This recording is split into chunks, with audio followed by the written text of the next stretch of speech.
Castle Point and Rochford Health and Wellbeing Strategy Reset, Community Resilience Workshop from the 9th of September 2020, facilitated by Sarah Mills, who is the Locality Development Manager at Castle Point and Rochford Clinical Commissioning Group. Scene setting for this new priority area. The 2020 COVID-19 pandemic has presented unprecedented challenges as to how we live together as residents and work together in our communities. District and borough councils were asked to mobilise residents and join up with key community leaders and partners to provide a response to meet the needs of the most vulnerable in our communities. This challenge was met both as a county and as districts, and the data from Operation Shield presented on the following slides reflects that response. This pandemic has again highlighted the importance of our community's ability to respond to change, to care for each other and themselves, and to be connected into wider networks at times of difficulty. This community resilience has been an underlying theme in much of the system-wide thinking about new ways of working at a more local level. This is highlighted in work such as the primary care networks and ePut community health services delivery model to support integration and deliver new ways of locality working based on population health and local need. These developments have created the appetite across the board to ensure that this is a new, distinct area for consideration and a standalone theme in our new health and wellbeing strategy.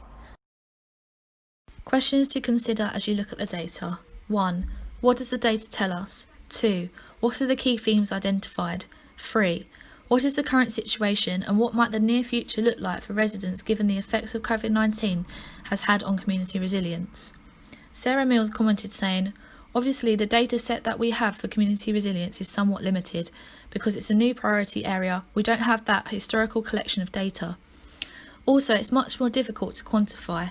Community resilience is a little bit more intangible, qualitative, and a bit more about perceptions than facts." Operation Shield, what the data tells us.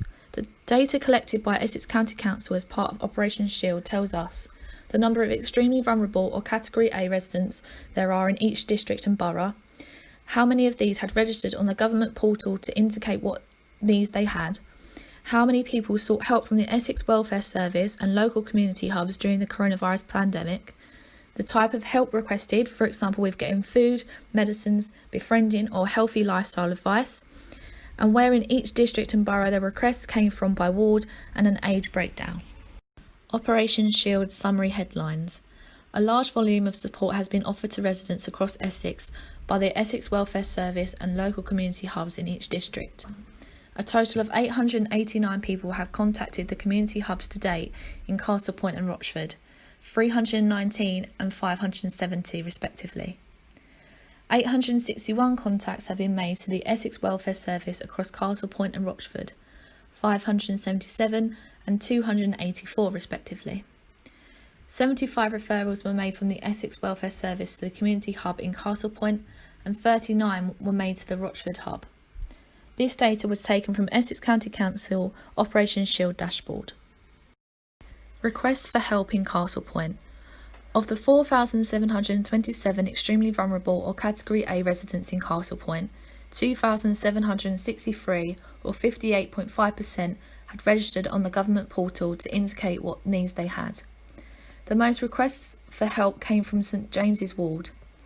Of the 75 referrals from Essex Welfare Service to the community hub, 68 were for food, 1 was for befriending and 6 for other support. The majority of these 75 referrals were for people aged 65 to 74. Sarah Mills commented on this saying, "I think there's that understanding that we know who some of these people are, but we don't know who all of them are." Requests for help in the Rochford District. Of the 5,737 extremely vulnerable or Category A residents in the Rochford District, 3,246 or 57% were registered on the government portal to indicate what needs they had. The most requests for help came from Trinity Ward. Of the 39 referrals from Essex Welfare Service to the Rochford Community Hub, 35 were for food, 2 referrals were for medicine and 2 for other support. 15 of the 39 referrals were for people aged 75 plus, 14 for people aged 65 to 74 years and 10 for 18 to 64 years. Sarah Mills asked, "Are those unregistered vulnerable people really difficult to find, to help and to offer support to?" Referrals to Essex Welfare Service. A total of 9,211 contacts have been made to the Essex Welfare Service to date across the whole of Essex. Of these, 577 have come from Castle Point and 284 from Rochford. A breakdown by ward shows that the greatest number of referrals within Castle Point came from Canvey Island North. In the Rochford District, the greatest number of referrals came from Hockley. Help with getting food was the main reason for referral in both areas. A breakdown by age band shows that the majority of contacts made to the Essex Welfare Service from both Castle Point and Rochford were residents aged 75 plus.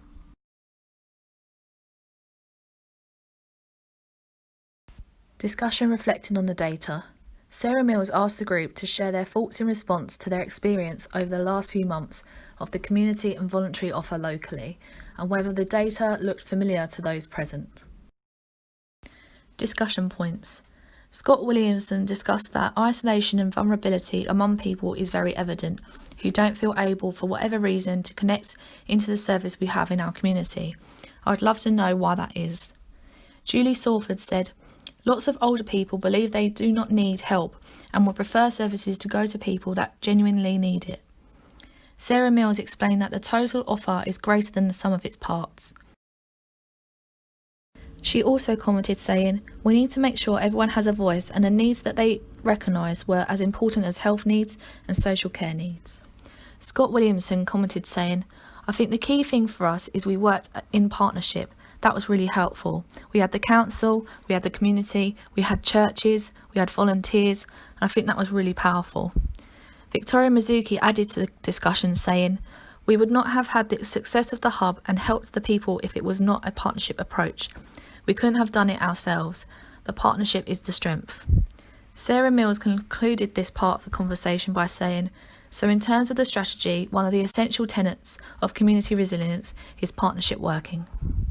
Regarding the Essex County Council data showing unemployment levels due to COVID and furlough, Councillor Webb commented, in Rochford, we've not had that level of unemployment before, and maybe that feeds into people not wanting to accept help, because as a district, we've not been in that position before, whereas other parts of the county have been in that position before.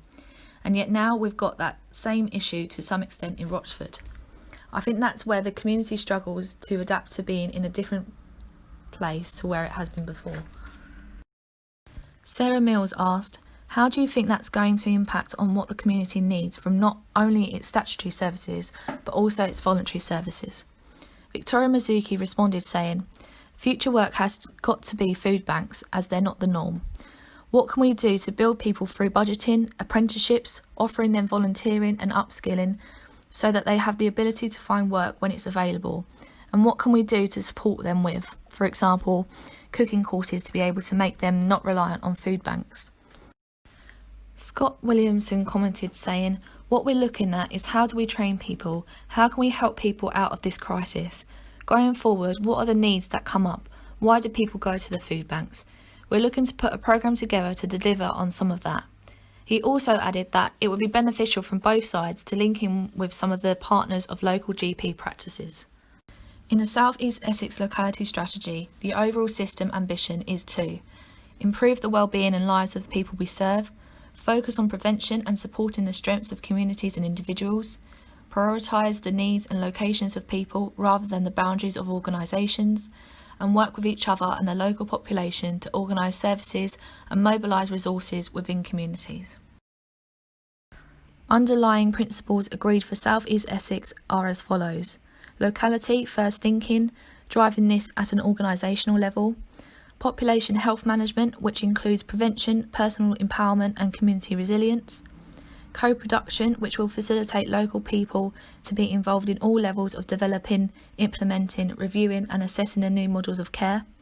Sharing of resource, which will implement and support the wide transformation of the system. And communications and engagement, which are system-wide and cross-locality. Our ambition for locality leadership. Sarah Mills then presented the vision for locality leadership that has come out of conversation with a variety of healthcare partners and others.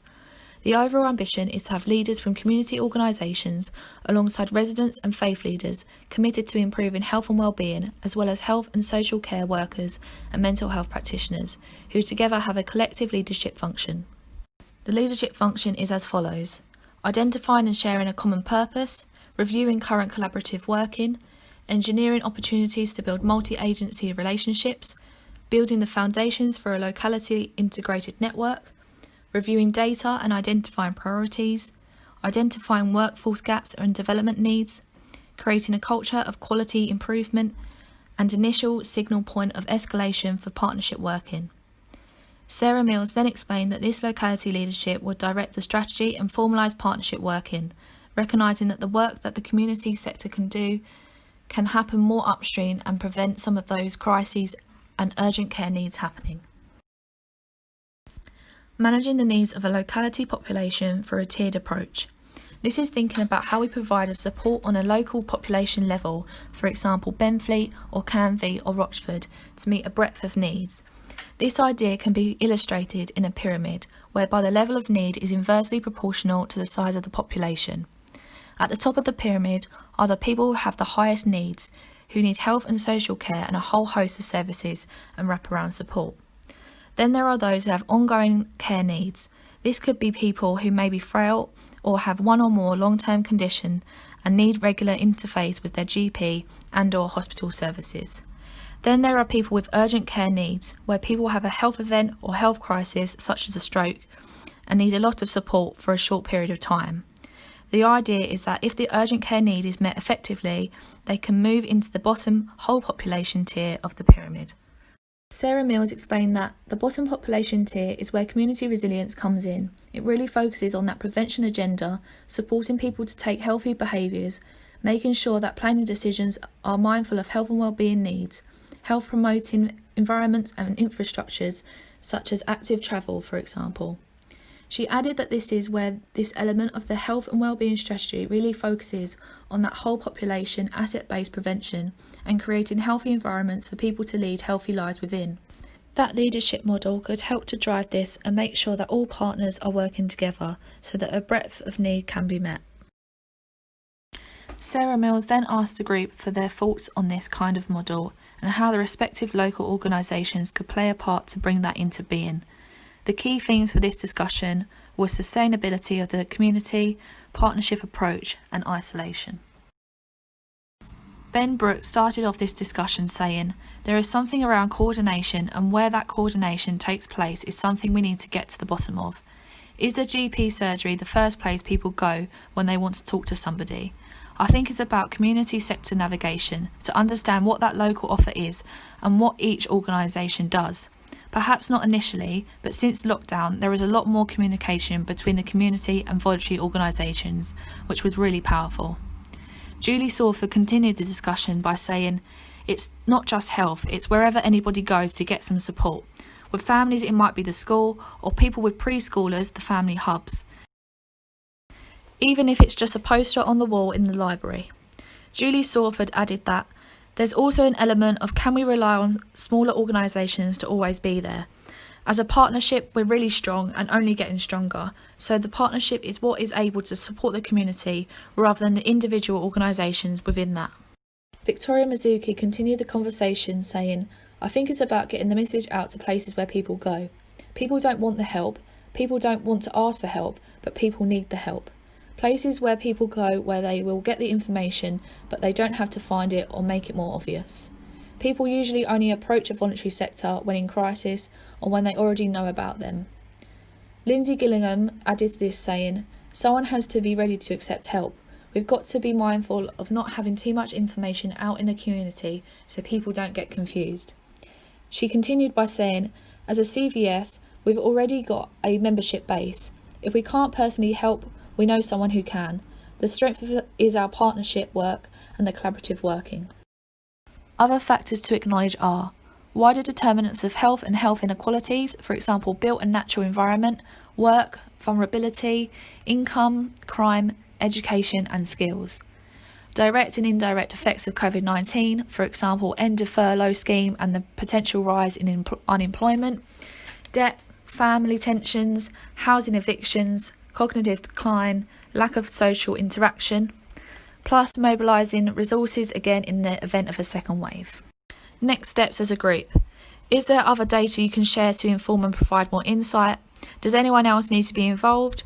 We will meet as a subgroup between now and December to continue our discussions, develop the narrative around this priority, and start thinking about some actions, how we are tackling the problems, and what other actions would help us to address them in terms of early intervention and prevention, and think about assets within Castle Point and Rochford.